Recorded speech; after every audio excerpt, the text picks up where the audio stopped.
Hi, my name is Paul Arnold and I'm a qualified psychotherapist and I'm also a coach. And I want to talk about the narrative we live by.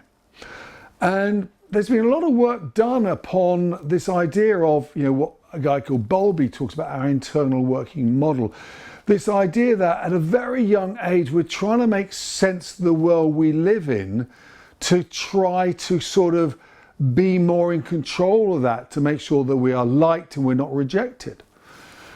Very often that's a narrative that gets developed at a very young age. It's like, how do I be in this world with people like that around me?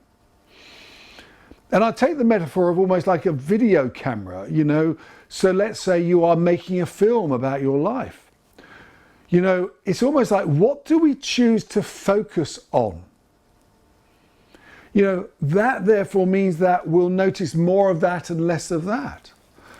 And we basically sort of delete or distort or generalize things. So we're going to delete things that don't fit with our model. I always talk about how we see what we believe, not believe what we see. So once we've got a belief in our system, we're going to find the evidence to support it. So we're going to delete evidence that doesn't support our theory.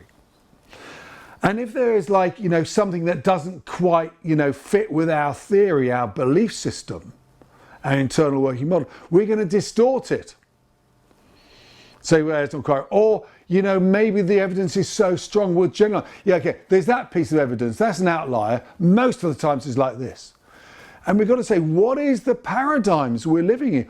If I say to you, life is life one disaster after another? Is life a roller coaster? Is life full of opportunity? Depending what is your narrative you're living by, is going to help really shape the way you decide to see the world. And there's a particular model that we talk about, which is called the drama triangle, which is like, you can either be in a place of playing victim, and if you're victim, you see the life through a lens of like, oh my God, my life is dreadful. This thing happened to me, then that thing happened to me, then that thing happened to me. And when you live in a narrative of victim, two things happen. One is you often unconsciously put yourself into a place that you do become victim. You co-create your narrative. And the other thing is that, you just further seek evidence to further be. And you know what? When you live in victim, you disempower yourself because it's always someone else has caused this to me. Oh my goodness me. And we've got to somehow shake ourselves away from that and take control of our lives. And so therefore there's something about change your story, change your narrative, and you can change your life.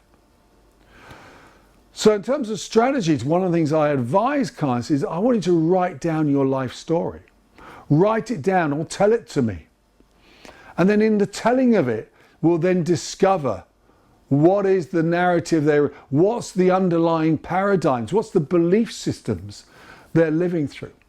And then we can identify them and we can discuss it and we can interrogate it. We can see where it comes from. And we can start, therefore, in the therapy room, start to, explode that, explore it, break it up, and in many ways create a new narrative, because that allows a new openness and takes the blinkers off how they're living their life. Anyway, I hope that helped.